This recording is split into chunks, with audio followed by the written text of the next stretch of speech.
If you've been enjoying our podcast as much as we have and hope that we continue past 50 episodes, here's your chance. Here's your chance to help make that happen. By becoming a Patreon subscriber, not only will you help the Little House on the Prairie 50th Anniversary podcast to live on, but you'll also get exclusive content just for you. Here's what's in store for you. Join monthly Q&A sessions where you can ask us about anything. Whether it's about our work, personal interests, or advice on your own projects, we're here to connect and share. Enjoy unique content created specifically for Patreon subscribers, including bonus segments from our shows. You'll have a say in what we create, and you'll have a voice in future content. Benefit from exclusive discounts on merchandise and entries into special giveaways. It's our way of saying thank you for your support. Receive personalized shout-outs in videos, podcasts, or social media posts. Because your support on Patreon allows us to dedicate more resources to creating the content that you love. You could join the Little House 50th Anniversary podcast community on Patreon and become a Prairie patron for just $5 a month. We thank you so much for your continued support, and we cannot wait to share our ongoing journey with you on Patreon. We are extremely grateful for the support of VisitSimiValley.com and the city of Simi Valley's belief in Little House on the Prairie and their support of the Little House 50th Anniversary podcast. Discover the charm of Simi Valley, California, the home of the prairie. Visit Simi Valley, where adventure meets history and the spirit of the prairie comes alive. Explore the Ronald Reagan Presidential Library, step aboard Air Force One, enjoy stunning hikes and savor delicious local cuisine. Whether you're here for a weekend getaway or a family vacation, Simi Valley offers something for everyone and is only 30 minutes from Los Angeles. Plan your visit today and experience the best of Simi Valley. Go to visitsimivalley.com for more details. Your adventure awaits in Simi Valley. Well, hello there, bonnet heads. How are ya? I'm Pamela Bob, your host, creator and star of Living on a Prairie. You know, almost weekly, it's petered down a little bit, but almost weekly I'd get comments in social media, on our page's social media, like, who the hell is Pamela Bob? Like, why is she here? And I announce it every single episode at the top of the episode. I'm Pamela Bob, creator and star of Living on a Prairie. And if you haven't watched it, go for it. You'll enjoy it. Anyway, I am here, right? Am I right? Let's get a holler for that. Yeah, I didn't want to jump in before we were invited, but well, I'm inviting you now. Here we go. Here with our Prairie Bitch extraordinaire. That's right. It's Alison Arngrim. Hello, Alison. And he just had a birthday, and everyone was calling him my imaginary boyfriend, but he's really my original #my imaginary boyfriend. That's right. He's Dean Butler. Hi, guys. How are you? Very good. Pamela, you are such an essential ingredient to all of this. Aw. Who's Pamela Bob? Pamela Bob is funny, bright, insightful, a Little House super fan. You are not afraid of your opinions about things that you like and maybe that you have second thoughts about. That's a very nice way of going about it. Thank you. You add so much to this. Yeah, no, absolutely. Thank you. Well, Alison, I'll start off by the recent most goings-ons, because Alison was just in New York City doing Confessions of a Prairie Bitch at the Cunning Room. And let me tell you, everybody, I've seen her show at least a half a dozen times, right? Like, at least. I think I've seen it 8 times. Maybe more. Because you live in New York, and I always do Mother's Day in New York. Always go in May. And it's my tradition to come see you on Mother's Day. Yes. I'm going to say this was her best one yet. It was so freaking great. And the Cutting Room was an amazing... Laurie Beechman was a great venue. The Cutting Room was like off the hook, unchained, awesome. The crowd loved it. Space. There was an old Cutting Room, which I played before I played the Beechman. I played Fez, and then I did the Cutting Room, and then eventually I did the Beechman. But they said, you want to go back to the Cutting Room? They got a whole new space. I went, sure! And it was I'm going back there again. No, That that's place the is place, man. great. That's the jam. Yeah. So was this a saltier take on Confessions of a Prairie Bitch, or was this I mean, would think it's probably. pretty salty. I mean, It it's wasn't saltier. It It's wasn't always salty saltier. with Confessions at the nightclub. It's the grown-up show. It's salty. I Right, will very tell good. you what she added was a new new story. section about the Netflix series, Oh. which was so well done and so good and truly Wow. funny. And she was just in the flow. I'm talking, Alison, I'll let you talk in a second, but she was just so in the flow of it. And the crowd was just, I mean, you know, when you have command of a crowd and they are Yes. just there for everything, they were Yes. just there for everything. And she was so comfortable and in the zone. And there was no, like, she was genuinely funny, which Alison is genuinely funny, but, you know, she was genuinely funny. People were just dying and her stories were awesome and the show was great. It was a tight, great show and she was in the zone and it was so wonderful to see. It was big. I did address the Netflix thing because I said it's going to be great and how we're supportive of the cast and we're supportive of the show. And I said, in these just ridiculous people worried about the show. I said, oh, they're worried that they're going to make it weird.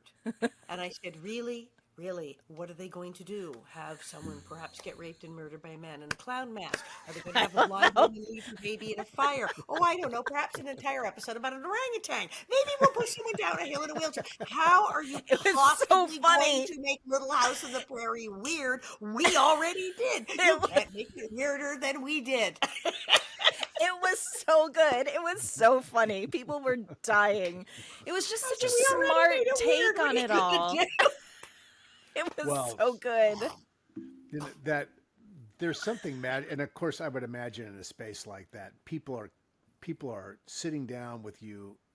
They're ready to laugh. They're waiting for they it. want to have fun. So, Pamela, what you said about that energy when everyone is there for everything. Yeah. Those are magical times. Yeah, in and front then of the she audience. delivered. So it only intensified as the whole, I mean, the whole night was just so, it was just so great. It was great. Yeah. I was And so I also tired. said, I said, we can have many little houses. How many Star Treks are there? I said, we will always be Shatner Nimoy. Yeah. Right. We're good. Right. But I said, I want Captain Picard in my life. I want there to be more. Yeah. It's okay. Yeah, We can that have it was so more. smart. And it was great. And people they were just like, yes, this is the message. Yeah. Because there were some diehard fans or diehard fans. Yeah. But they were like, yes, hello, duh. You can't make it weirder than the original show. Yeah, and it It'll was be just fine. so funny and it made sense and lovely thing too, because Alison always has, when you enter her show before she comes out, there are cards on every table. And for you to write any questions that you have. Oh, yes, and I'm of very. course, It was the very questions. lovely that Anything. people really talked about the podcast and everything on a Yeah, lot of they the actually questions. did. Yeah, it You was wanna really know, nice. yes. Nice. Did they say nice things about you, Pamela?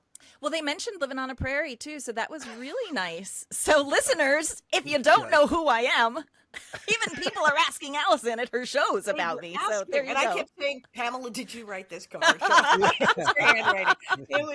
It was so good. But yeah, I have my Ask Alison Anything cards, and they do, Yes. and they do, And they it's do. fun. And Right. Yeah, and they I had a couple do. of stories about my mother. Because it's Mother's Day, I always tell extra stories about my Nice. mom. I have all the cartoons, but I had some more wacky stories from my Yes. mother's Did- actual yes, life. Did anyone did. ask about Columbia coming up on June 2nd, June 6, 7, and 8? Oh yeah, we did. Well, we certainly plugged that because I said yes. Well, here, I just have to show you. Here is Yes. the event poster. Oh, it's great. Wait, put it more center. We have a poster. There it is. The Hot off train. yes. So hot off. This was created Aw. by Orlando de la Paz, who Orlando is a Little House treasure. And so he created this, obviously, other than the Little House itself, which is from Southern California, but the other elements are all things that were captured in Gold Country. And of course, they could have gone on and on and on with that. He could have picked many things, but he picked what he picked, and I think it's going to be a lovely poster, a collectible poster Yes. at the event. So it's going to be That's great. fun. Yeah, Which so is June 6 to 8. 7, and 8, littlehousegoldcountry.com for information and tickets. There are going to be 13, 14 of us there. Columbia is absolutely gorgeous. The Sierra Railroad is a beautiful, beautiful setup for a ride through Gold Country on Saturday evening. It's, you know, we did an event years ago in Gold Country in the 90s.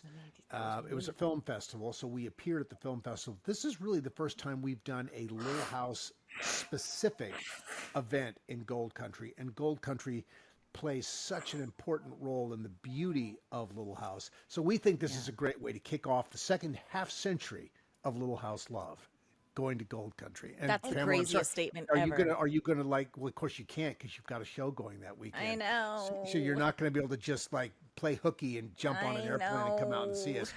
So all right, Sad. we need to jump into this, but are you having fun in your show? Yes, we finally opened. Allison saw it when she was here. She saw one of I our last did. previews. It's been a hard journey, mostly because it's a very, very dark and highly emotional piece. Yeah. Yeah. So I do have a anxiety attack and mental breakdown every show, which is actually I quite don't see cathartic. any of that on you right now. You Oh. you look you look really good right now. Thanks. You're playing a mom whose firstborn child daughter is having a mental breakdown and is apparently having like early onset, schizophrenia. Or Yeah, and is actually a psychotic institutionalized. break and has to go into the hospital. And they're wondering, is she going to be able to come out? Is she going to Such be a even light stabilized? Murphy evening in the Yes, theater. exactly. Dark. And Yeah. then the youngest daughter is in great distress because she loves her older sister. And you in real life are a mom with two kids. So the terror for a mother to see her child go through that, and is her child ever getting out of the hospital, and is this ever going to work out? You have two kids, so that terror would be palpable and real, and that comes off on stage. So it's not exactly a happy, cheery tiptoe through the tulips. Evening. No, it's really intense. I'm very tired when the show is done, which is why 2 shows on Saturdays is very rough. I'm sure.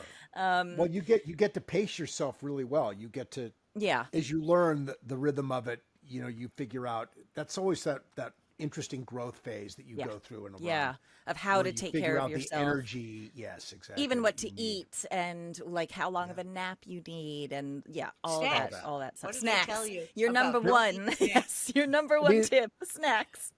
Yeah, I mean, that for people who haven't done this before, for actors walking into the curtain goes up at 8 at whatever time it goes up, but the show begins. Really, the show is all day. Yeah. Especially in a doing a musical. performance, Jesus. you are pacing yourself through the day to get to that Totally. curtain rising with everything you need to get through that to deliver that performance. Yeah. And it's quite an exercise. And I think, working in that environment, it's very demanding on people. It is. I'm So just good glad for it's you. not a musical because I don't need that extra layer of like, when you do a musical, you wake up every morning and the first thing you do is hum. Is it there? Is it? Are we okay? Is it? And any little tickle or bug or. I mean, it's so stressful. It is so stressful. This one I get to just live easefully and then get to the theater and not worry about that aspect of it. I But would anyway. be terrified as to what you would have to sing about in this show as a musical. True.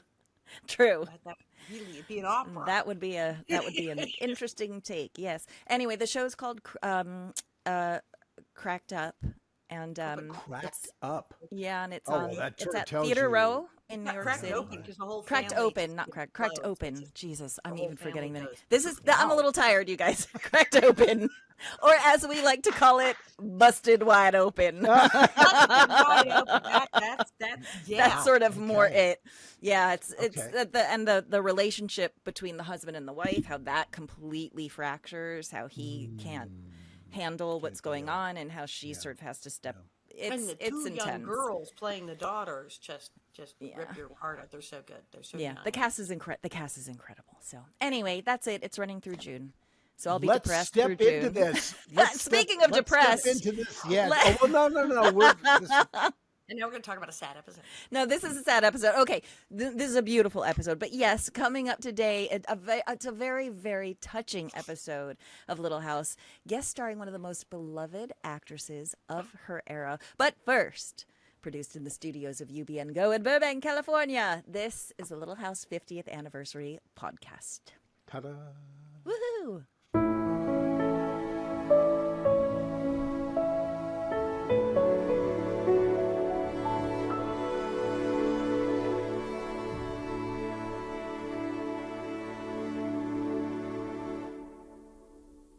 Okay, Dean. Hit it. What episode are we talking about? All right. Episodes are we talking about? Yes, today? right. It is a two-part. Now, the way it's positioned, the way it streams, now it really streams as one episode, but it was two. Today's episode is season 2, episodes 7 and 8, Remember Me. Remember Me premiered on November 5th, 1975, written and directed by Michael Landon. I think there are elements of this episode that are so quintessentially Michael and his whole take on so many different things. One of his most quoted lines of dialogue, which interestingly is generally quoted to Laura Ingalls Wilder as, it's really funny. The line, "Remember me with smiles and laughter, for that is how I will remember you. If you could only remember me with tears, then don't remember me at all." That's sort of a, I don't know how I feel how he finished that. But remember me with smiles and laughter, because that's how I will remember you, is a lovely idea. Yeah. Patricia Neal, the beautiful actress Patricia Neal, had the line in the episode. And interestingly, Melissa Gilbert quoted the line at Michael's funeral service in July of 1991 as part of her remarks, which were some of the most beautiful remarks I'd ever heard. Melissa, who's incredibly articulate, was really, really spectacular in that situation. What she was able to share, because this was obviously a huge moment for her. Alison, we were all there. I mean, it was just, it was really, really strong. But this line, "Remember Me," was a very special part of that episode. And became a very special part as a signature in Michael's life. So I can't even hear those words without kind of choking up, because it was so Michael. As we know, Michael's laugh. It was all about the jokes and laugh. And literally, it was, "Remember me with smiles and laughter." I can't even say it. "That's how I remember you all. If you can only remember me with tears, don't remember me at all." And it's heart-wrenching in this episode. Yeah. But then when it became Michael's epitaph. Yes. And of Right, because course, isn't what that was he all about? Smiles and laughter. It was like, it just plunged knife into chest. It's an incredible thing, and that he wrote that, and that was so much absolutely who he was. And then we see it played out in this episode. It's just like, to not, he died in 91. No, this is still early. The idea that this would mirror his life in such a way, this episode, a man with having to tell his children, he still had young children at the time that he was dying. Oh, gosh. And he didn't, by the time he found out he had pancreatic cancer, he did not have very long to live. It was not an early, it was a late. He was on the Tonight Show in May, talking about his diagnosis, revealing it to the world, been diagnosed April. Spoke on Johnny Carson in May. And he died July 1st. July 1st, I think, is the date. He had that little time. Like Patricia Neal says in this episode, a month? Do I have a month? Yes, right. Exactly. And he had children. So this horrifyingly is this like prequel to his Alison. Oh boy. I can't watch it. Alison, give us the synopsis of just for those of you who may not be really familiar with it. Give us the synopsis. It's absolutely heartbreaking episode. It's so really good, it's one of the brutal ones.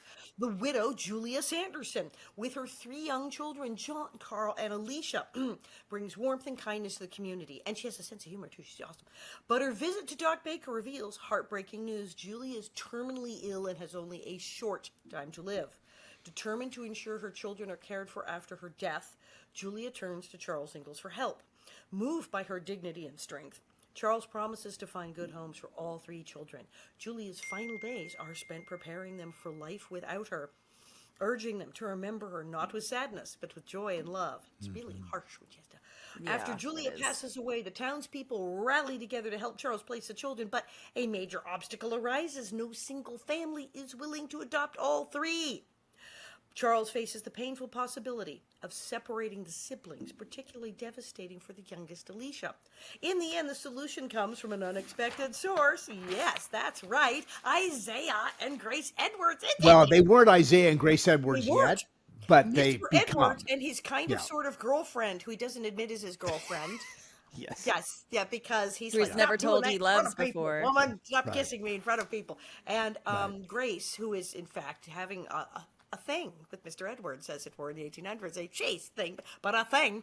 And they recognize the children's deep bond, and moved by their own longing for a family, having faced much heartbreak in their lives, they open their hearts and home to adopt all siblings. They wind up getting married just to take the kids in. Yes, it's that was the era. Yeah, heartbreaking. That was the era. That's what you would have did done. that. Now, in this case, they were already madly in love, and he was just not admitting it. But by God, in the 1800s, there were people like, well, I don't know him well, but Mr. Jones is a decent man and makes an honest living. Yeah. And he's very polite at church, and we must care for these children. Yes, ma'am, I shall be kind to you, and you will have your own room, but we're taking in those kids. And they got married. People did this. They did this. These two at least are in love. Yeah. And it works out. But yikes. Well, it works out until the orangutan comes along, but that's later. No. That's later. That's we'll 7 get to that seasons later. You know what? Right off the bat, one of the things that struck me about this episode is you see the little white fluffy puppies with the dark brown, short-haired. Looks like sort of a mix of whatever, and the puppies are taken away. I think that was a strong way. Wait, Dean, had you seen this? Have you seen these episodes before? Was this your first time at the rodeo? This was the first time. Okay, for this is good. No, this is good. This is good. We need to know these things. Okay, I'm so excited. I had seen it a lot. I watched highlights this morning. I've seen elements of this show. The whole thing. I couldn't take it. Well, let me tell you something about growing up and looking at this episode. Okay. The puppies being put in that sack and then thrown into the river is a permanent core memory of every child that has ever seen this episode before. Yeah. I mean, I remember my sister and I bawling, absolutely bawling. It is such a core memory of these puppies in the sack and them rescuing them, and then Mary thinking that the last one is dead, and then it isn't. And those little girls' reactions, trauma. It seems so over the top, but it's not. It's not for a child. And when you're a child watching it, you're experiencing exactly that. And it is, again, it's just like, I don't know any other show where it's from the child's perspective, but also totally adult at the same time. Yeah. That would be a devastating the puppies thing had if you were a big there impact. to see that. That would be a big, devastating scarring moment for anybody to watch that. Right. Yeah. And to introduce an episode that's going to be about loss and death of what's every child's worst fear, that your mother might die. Yeah, exactly. To introduce us and open with possible murder and horrible death of puppies, and then the puppy. That's how I guess it sets the tone that we're going to be introducing death to your kids. We'll start with the puppies. Yeah. Get you on the right footing. Yeah. But this is going to be about the ultimate death and loss and scare the bejesus out of you. Yeah. I think it's such an interesting way for Michael to have stepped in and raised the emotional stakes of this right off and this A-B story flows through the entire 2 parts. You look at from the adult practicality side, and then from the child's totally emotional perspective about loss and the heartbreak of that. Yeah. It's really a beautifully constructed episode. I mean, the first hour is really all about coming to grips with what's going to be Julia's passing and her coping with this. And the second hour the second hour of the two-parter is about finding home Family. Yeah. for the children, and the parallel of the puppies flows right through it. I thought it was such a vulnerability. An extra layer of vulnerability. Yeah, for sure. I thought it was, beautiful the way Michael drew and the way Patricia Neal, who was such a special actress. And, she was, there's a great backstory on this is that she had just gone through a stroke. Isn't that right? That she had her stroke because I followed her. Brilliant actress, Academy Award. Patricia Neal. She's Patricia Neal. Hi, hello. She had a massive stroke. It was in the 60s. And she had to learn to walk and talk. And she was young. Over again. And had children. And it was like, how are we going to care for the children? The whole thing. And she had to walk and talk again. And they weren't sure it was going to work. And her brain, she wasn't sure she was going to have memory. There's a sort of, I guess it's funny now story that apparently she was just recovering well enough that the family were having outings and going to the movies, but it was the 60s and they went to see the Beatles movie Help, which doesn't have a linear plot and is almost like an MTV music video of its day. She thought she was losing her mind. And they went and saw it, and then she hid. She didn't want to tell anybody. She was like crying, and they went, "What's wrong?" Well, I gotta go back to the hospital. I couldn't make any sense of the movie didn't make any sense.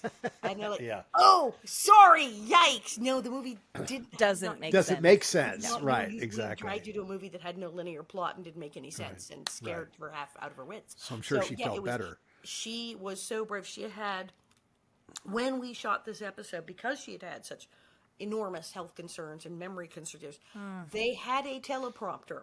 In that church scene, they had the old school. It was like a thing on a roll, practically very basic. But they said, "Do you want this? Do you want? You can have the script. You can have teleprompter. Like we'll do anything." They're bowing, and it was like she might as well have been, Dame Patricia Neal or sure. Yes, ma'am. And they said, "Do you need this?" And she's no.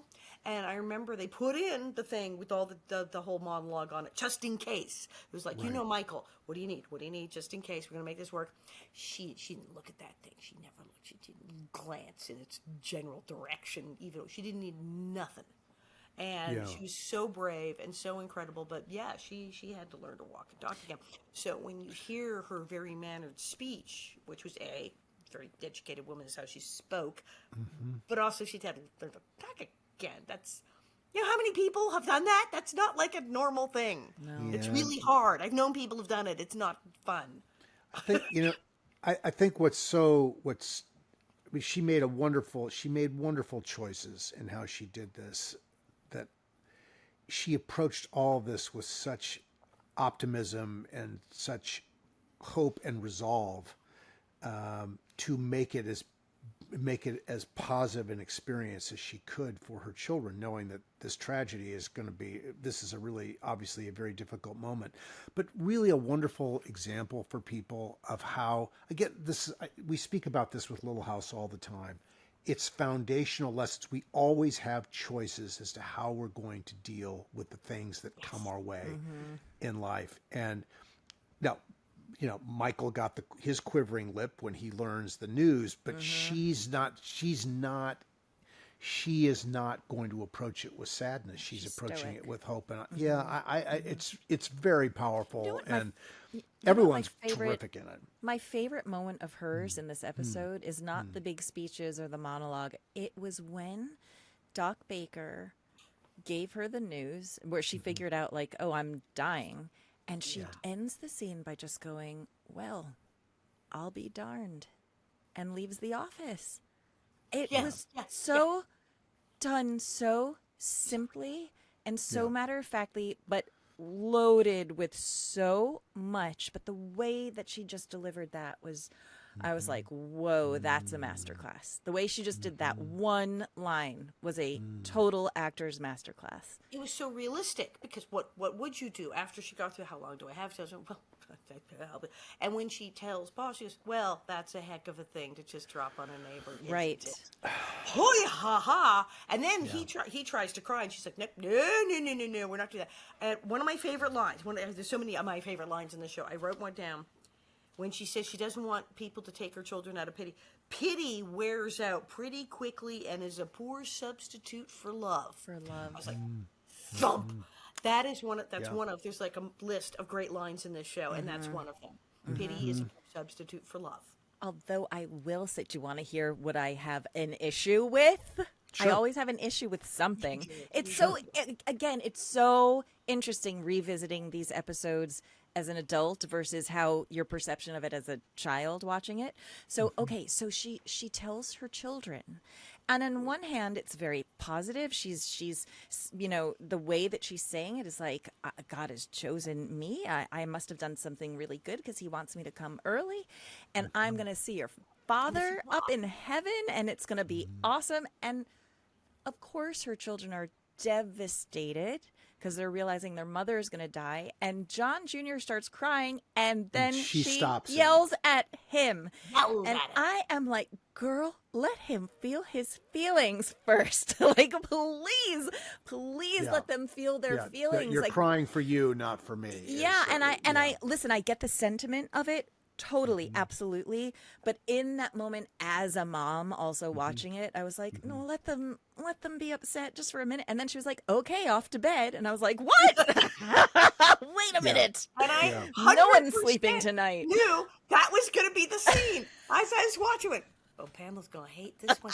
And I thought about it. And I went, wow, that's harsh. That's harsh. She's like, well, kid's going to heaven, and that's how it is. Stop crying. Yep. But then I went, oh my God, it's the 1800s. Yes. It would have been worse than that. It would have been worse than it that. It would have been actual survival. She was being nicer to them than a mother who was terminally ill would have been. She would have marched in there and said, well, you kids better figure out how you get jobs tomorrow because I'm not going to be here much longer. Right. And she might have slapped him for crying because he's a big boy, the teenage boy. And she would have said, no, you're man of the house. Right. She would have decked him for crying. Because it's literal survival for them. You can't cry. You cannot cry. Not enough time. They have to find homes. And so the fact that she was nice about it and said, I'm going to heaven, and yes, I'll see you, we'll all be in heaven. That was being a super understanding person in the 1870s. Yeah. It probably would have been more heartless and brutal than even we can imagine. It occurs to me as we're talking about the scene that another version of this scene was done 20 years later in terms of endearment, where Deborah Winger has this scene, the same scene with her children in the movie, and it's very, very touching the way it's done, and she's much more. She allows for the tears to happen. The way it's written, James L. Brooks directed this scene, and it allows. James Brooks allows that emotion to come out, and she tries to hold it in, but the children are allowed their moment of emotion. Oh God, it's very just touching. So heartbreaking. Margot, my daughter Margot, she cannot put herself to sleep at night. We have to lie down with her. We have to snuggle her to sleep. She has not been able to self-soothe herself to be in her room and put herself down. And most nights in the middle of the night, she's coming into our bed, and it's just that's just Margot. And we know that one day she will grow out of it. So we've been sort of patient with it.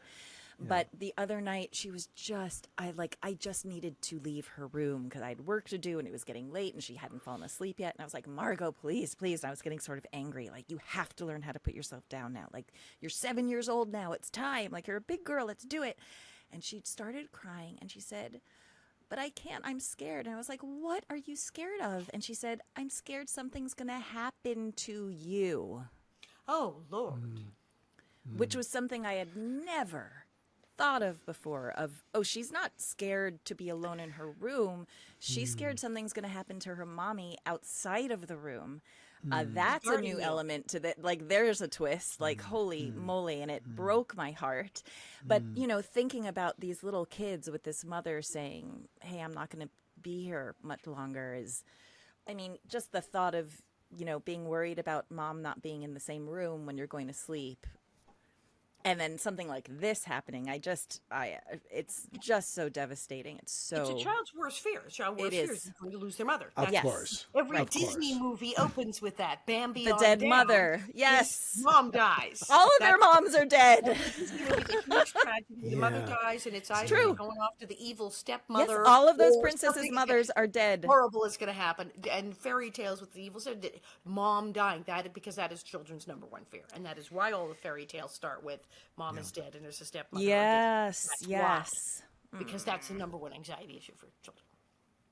Ooh, okay, let's get to the funeral, and then we'll take a break. Everything worse if that's your anxiety issue, because this is all about having your mom die when you're a child. Yeah.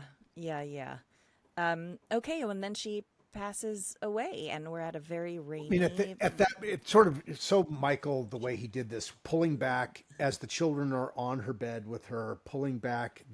The world is crying, with the rain coming down on the windows, and we do a hard cut to the funeral service. Very cinematic the way Michael did that. I mean, you don't need any more explanation than that. I'll also add, to one other thing to the discussion about death and the kids' perspective. So he juxtaposes the scene with, Patricia Neal telling her children and being like, not allowed to cry, like, buck up, you're going to be fine, like, here we go. And then the next is Laura's, when they find out about it and the conversation that they have with Pa about it. And I thought that was really important too. And I thought also from the child's perspective, and I remember being a child and watching it and how important that was to hear the child's perspective, to know about death and dying, and a really important element that also the Ingalls kids also had that discussion as well. Well, and in the church, when she lays it out, one of my favorite scenes, when they pull back and there's Nels and Harriet and everyone's just silence. Yeah. The silence is staring in horror, just frozen, like, well, all right then. Even as they're walking out, it is silent. How powerful is that? Ugh. And then what doesn't she say, where are we going for a picnic now? I mean, we'll have a picnic. Julie, it turns it now we're going to a picnic. And everyone steps in and realizes that, that life goes on. Right. And is about joy. Should be about joy. It's really, really moving. It's powerful. It's instructive. It's, and in such capable hands, to tell. And the dealing so directly with death, and that's the thing we forget now. We are very often, and in modern age, and we've had certainly in the last few years, got a little view of death. People are more sheltered from direct contact with death nowadays. Totally. Yeah. Absolutely. People shield their children. In fact, there was a phase, and I'm so glad this phase is over, of let's not talk about death with the children at all, and let's never take them to a funeral. I know. And let's not even let them... Really? Was that a thing? There was a phase where, the children shouldn't go to the funeral. It'll be too much. And it was really old-fashioned. It was like, I don't know, the 50s. Thank God, like in the 60s, people went, are you crazy? You can't do that. Just like you never talked about cancer. It was the C word, and you never talked about it. You certainly didn't talk about it in front of the children. Oh, and people wouldn't tell children their parents were dying. They would absolutely drag that out, and to not tell kids and not confront it directly. And then that changed, thank heavens, and people started saying, no, children have to grieve, they have to go to the funeral. But in the 1800s, because sadly, as we know from Little House on the Prairie, people died all the time. There were terrible diseases and accidents. And death and childbirth was and children died all the time, constantly. And there was a much more direct contact. So for her, as terrible as it is, she's like, well, your father died. You know how when people die? Yeah. Well, that's happening again. Yeah. As awful as it is. And the church, direct contact, just coming, hey guys, I'm dying.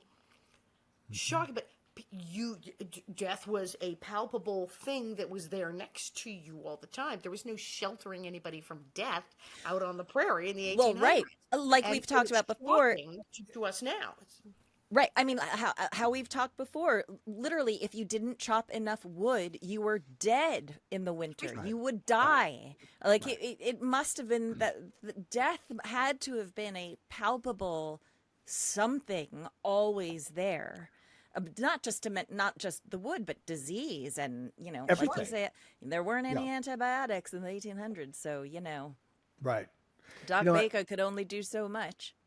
There's something I you know, I haven't experienced a lot of death firsthand in my life, but there certainly have been a few experiences. And I came away from the experience feeling like this passing that I've just witnessed is enormously life affirming. Yes. Because you see, when you're watching this happen, it's when people pass, it's not like in the movies where you just, I mean, it can be, I'm sure, but people cling to life. We do not let it go easily. And it's jarring, but I found it to be very affirming that this life force, when we let it go or when it leaves us, it's entirely, you know, you're in a completely different space with somebody. They are gone. But that force of life, when you're witnessing it, is very, very powerful. That was a very personal thing to witness that, and it changed my whole feeling about passing. I mean, yes, it's hard. You don't want to see somebody go. Obviously, that's really hard.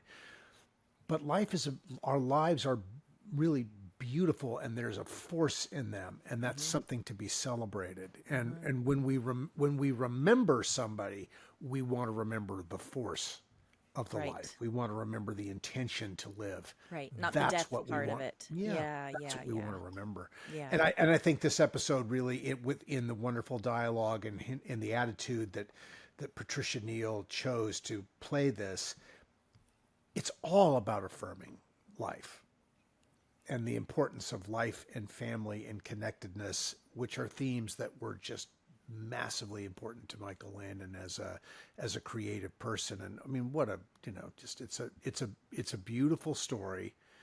And what does Dab say at the very end? Loud and clear. Yes. Something like, yeah. Right. After he says the "remember me" quote. Right. Yeah. Loud and clear. Loud and clear.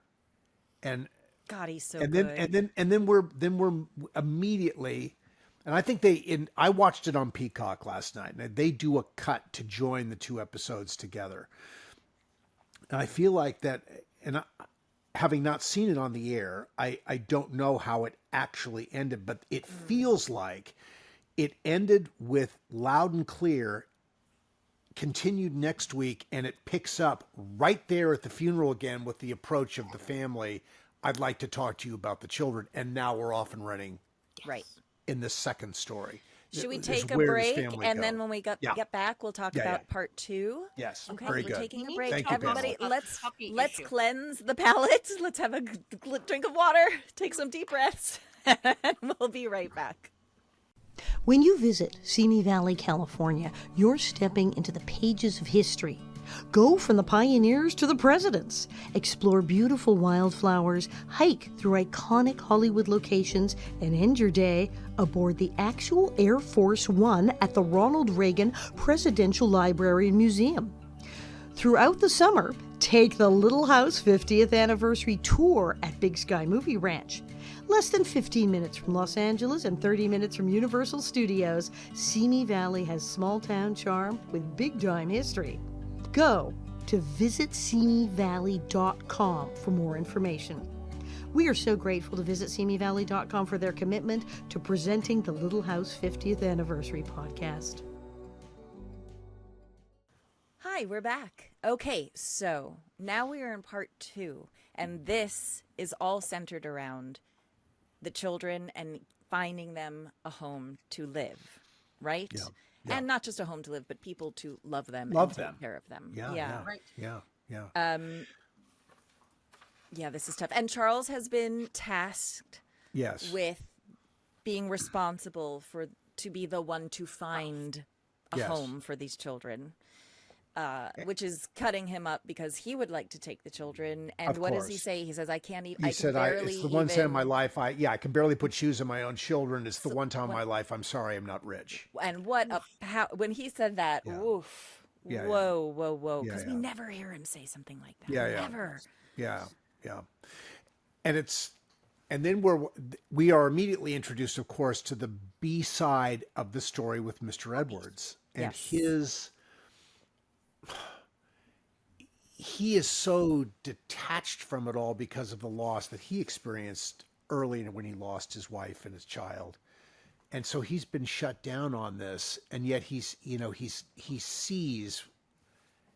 we see his sadness and his detachment. He just doesn't want to touch it, but He eventually doesn't want to admit he's in love with Grace. No. Yeah. Also, what a gift Michael Landon gave him as an actor, and what a gift Michael Landon did as a writer to write such a multifaceted character, which is Isaiah Edwards. Yeah. And also that they didn't abandon that storyline. I mean, how many times on any show, let alone Little House on the Prairie, we hear something about their backstory and then it's never talked about again. Even just the traumas that, Laura was kidnapped and called My Ellen, and never didn't seem to And we never bother hear her about it ever again. again. Like there's no Right. trauma. Like everyone's fine. Right. But Right. Mr. Edwards is, I think, really the one of the character storylines that they actually follow through on in the series, right? Interesting. Which is, and it all, and it just makes that character so rich, and the fact that Victor French, and he talked about this, right? That what a gift this part was, because it gave him every color of spectrum of the rainbow that he could play, from comedic to highly dramatic, and he nails every single one of them.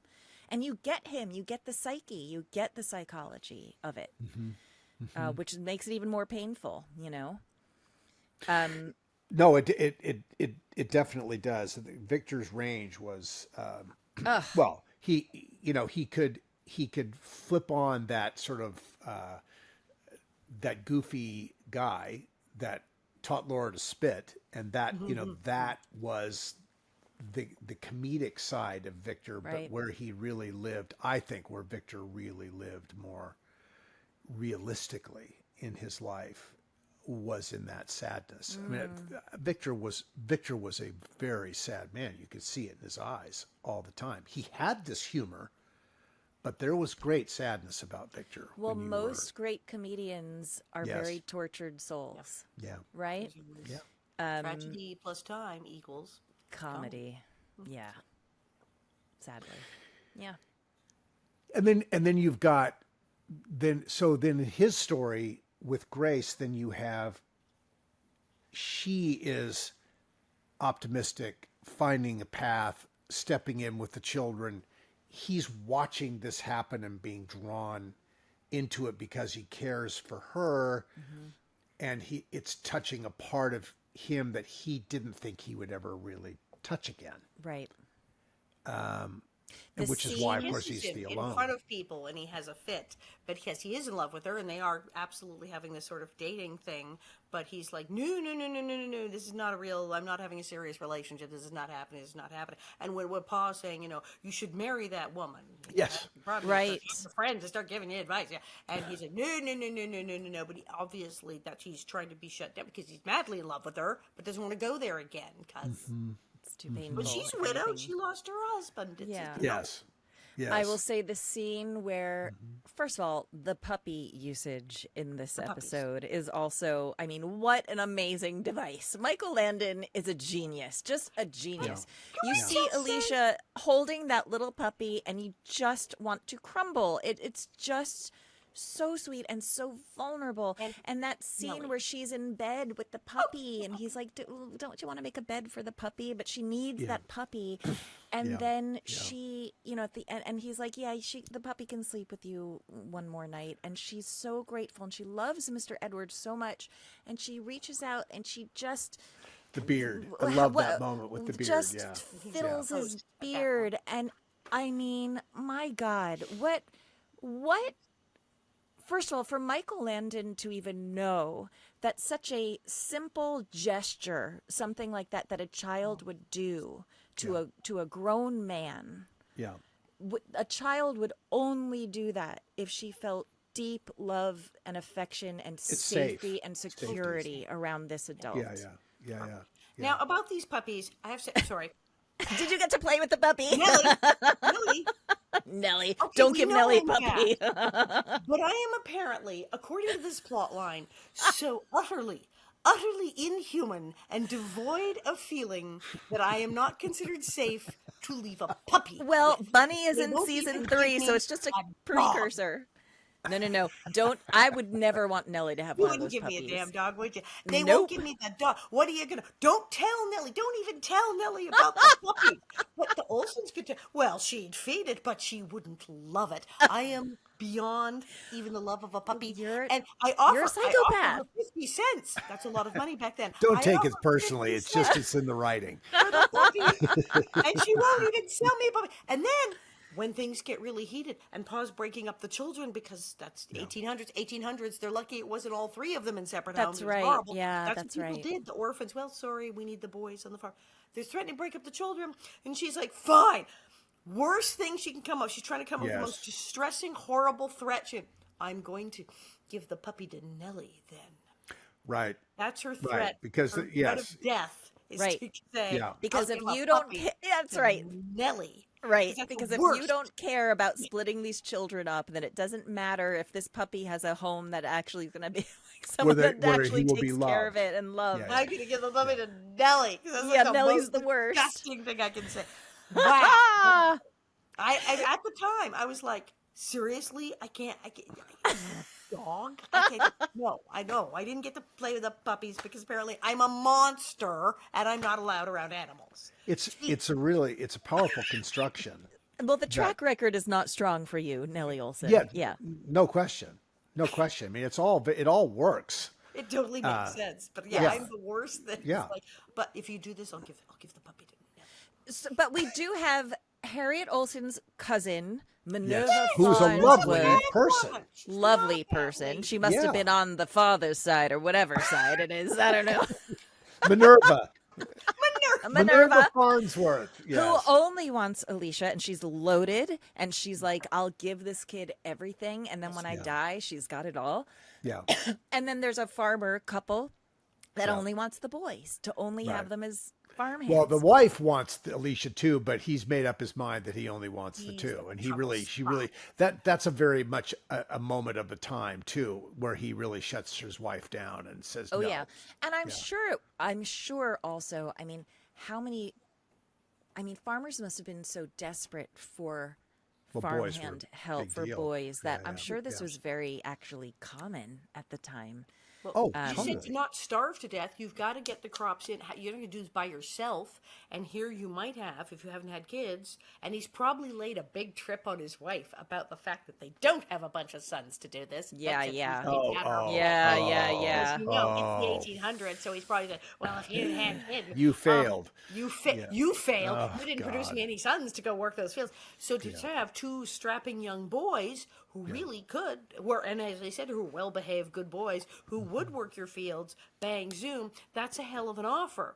And so he thinks that's a pretty good deal. And as those couples go, they're almost nice because there were people who wanted farmhands, orphans, who were awful and just give me them orphans to be farmhands. Who were bad people. So they were probably pretty good on the scale of terrible people adopting your children. It was a matter of and the survival. poor mother is sympathetic. She would have taken the girl, but he's not a nice person. He's told her, no, you can't even have the Just girl. so No, what? give you that. Here's my question though: is Mrs. Farnsworth is Minerva?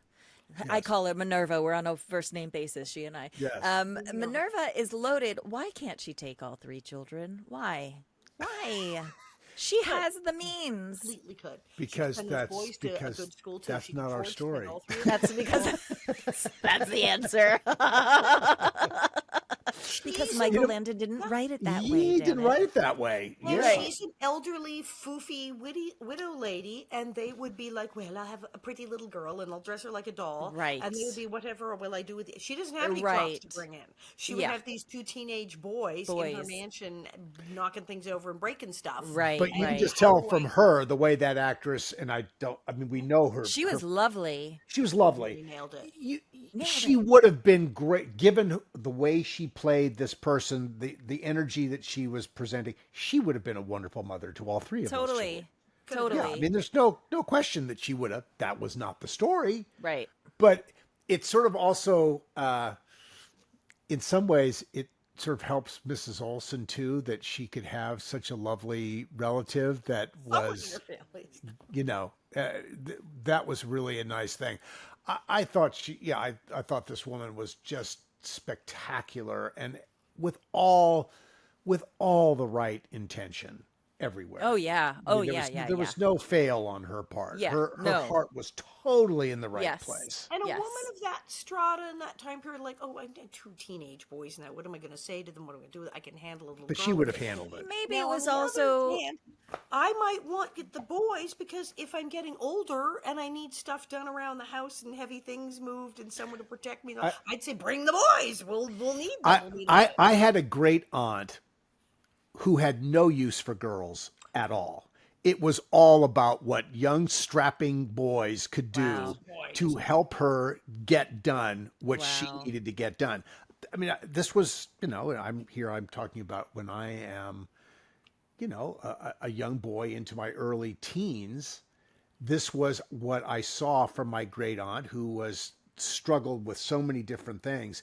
But she really, she got a twinkle in her eye with a young boy around who could pick something up and carry it for her. I mean, that was the world that she lived in, and that's the world that a lot of people lived in at that time. Yeah, My I also father was in the orphanage. He was put up for adoption as a baby, and he was in the orphanage for, unfortunately, a couple of years. Who, your dad? Yeah, and it was the height of the Depression. We're talking malnutrition. He had rickets. He had rickets and malnutrition to the point of vitamin D deficiency, rickets. He was that sick by the time he was adopted. And he said, it wasn't pretty. You needed to get adopted. You knew things were going badly. So when you were presented to a family or people were kids, you were like, la, la, la, la, la, la, pick me. Right.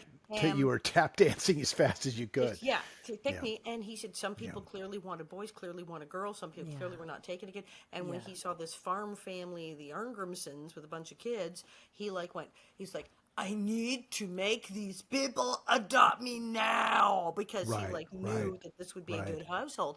And so my father was not overly fond of the episodes involving orphans on the show. And there are a lot of orphans on the show. Lots of orphans. Yeah, It's orphans and adoption is a huge theme on Little House. Huge. Yeah. Ongoing theme. Alison, I didn't know that about your dad. That's so interesting. His real name was Wilfred James Bannon. Oh, right, that was Bannon. That was his real name. Bannon. I'm Irish. And you met them in Ireland. I met the Bannons in Ireland. Okay. But he got adopted and got named Torhudler Marvin Arngrimson. He went from Wilfred to Torhudler. He could not catch a break. He was a two-time loser on the name front. But he got adopted by this, and it was a farm family. And a lot of they out in the fields, get out there, milk that cow, pick them crops. That happened. But he got scored because they didn't just want a farmhand. They were good people. They were like the Ingalls. They got adopted by the Ingalls. They were fabulous. So, but it was this close. It was this close, and children were separated from their brothers and sisters, and people got sent to horrible homes. I mean, that still happens, does it not, with adoption or foster care? With foster, I would think that could be very siblings get split up. They get separated all the time. Oh, boy. Yeah, I'm sure. I think we need to race to the finish here, and and get to that sort of that critical moment when Minerva, when Minerva says, "I will take her. I want." When it's very clear to Charles that this is not going to work out, and he's heartbroken about it, and he recognizes that he's going to have to allow this to happen, and Laura's devastated by it, and Ma tries to make clear that these are very difficult decisions. It's not what anyone would want to do, right? But it has to happen. Survival. And survival. And in the end, Mr. Edwards isn't having it. And that's that moment. It's time to go. And she turns, Alicia, who's just adorable, turns into her brother's hip and hugs him and doesn't want to let go. I mean, I can't even, when the brothers are saying goodbye to Alicia, I cannot even. It is so devastating to see that. And all of them standing around watching this, witnessing this, and no one can do a thing about it until Mr. Edwards does. Until Mr. Edwards stand up, I can, it's not right. And I'm going to do, and then everything, this is like that, these are those Little House moments that people love. Where, I mean, would this really happen? Obviously it could happen, but this was Michael's storytelling, and he could wrap this up in a neat little bow at the end and have everyone feel wonderful at the end of it. And there's true love. It's his gift. Romance. I mean, you Yes. see Mr. Edwards tell Charles one, but it's right. It's not right. You know it's not right, and gets it. But then it's like, will you marry me? And he does. He not only admits he's saving the children, he admits that he's in love with his girlfriend finally. Yeah. I can say it now. I can admit it. Right, and Pa called him on it, saying, you know, because Edwards told him his sob story that it's, it's hard being alone, and I'll never It's be your the same choice. for my loss. And Pa said, well, it's your choice to be alone. And so that coming around at the end too is so satisfying, and again done in a way that we believe it, that it doesn't seem just like a ploy to have a happy ending. A feature of Michael's writing is that everything is open. The audience has all in Michael's stories. I'm sure that there have to be some anomalies with this. But as I've watched more and more of Michael's storytelling, the audience knows everything. Yes. Always. And it's what the characters' journeys are. But there's no secrets. There's no, the audience is not going to be shocked by, they may be thrilled by something that happens, but they knew all the circumstances. Right. And this is where the instructive part of Little House comes from, because you get to see all the pieces in motion all the time. Actors, sometimes the characters are surprised. You're going, right? What's he going to do? Sure, characters don't always know. Alfred Hitchcock time, but the old bit about put the bomb under the table. The audience sees the bomb. The two people at the table do not see the bomb. Have no idea. Right. That is the Hitchcock principle, and literally that's what we're doing on Little House. Yeah, the audience always knows everything. And so we are feeling for the audience. As an audience member, you are feeling for everybody, and you're hoping and wanting, and it's a lovely way to finish. And then of course you finish with Patricia Neal's narration of the "Remember Me" line again, and we have a happy, everyone's going to be good, and it's a lovely way to end. It's still like a really hard episode. Do you feel better? It Pamela? is. I know. You try like 8 times during. I know. It's a tough. It's tough. It is. It's hard. It's again the experience of being a kid watching this episode. It's still hard as a kid. But it's a totally different experience than watching it as an adult, and certainly as a parent. It's just like a different. You just see so many different things, and both are valid and both are vital. Which is why it's so cool. It really struck me how cool it was that Michael Landon made sure that he included some of the children's narrative in this too, and their perspective, and not just from the adults. We've talked about this so many times. One of Michael's deepest felt beliefs on this is that families should watch this together, young people, older people, because in an episode like this, there is something for everybody, and there is a lot to talk about. The conversation that you would have after this episode is over with your children. I mean, holy moly. Yeah. And how wonderful that conversation would be happening, and how many... I remember on Sesame Street when Mr. Hooper died, they did the episode of how do we have to address it, right? The writers and the creators of Sesame Street were like, we have to address this. He's dead in real life. Like, Mr. Hooper is no longer going to be on this show. Yeah. And so they carefully crafted this touching, honest episode of explaining that he's not coming back, and sort of And that was like breakout TV. That was like considered really revelatory television.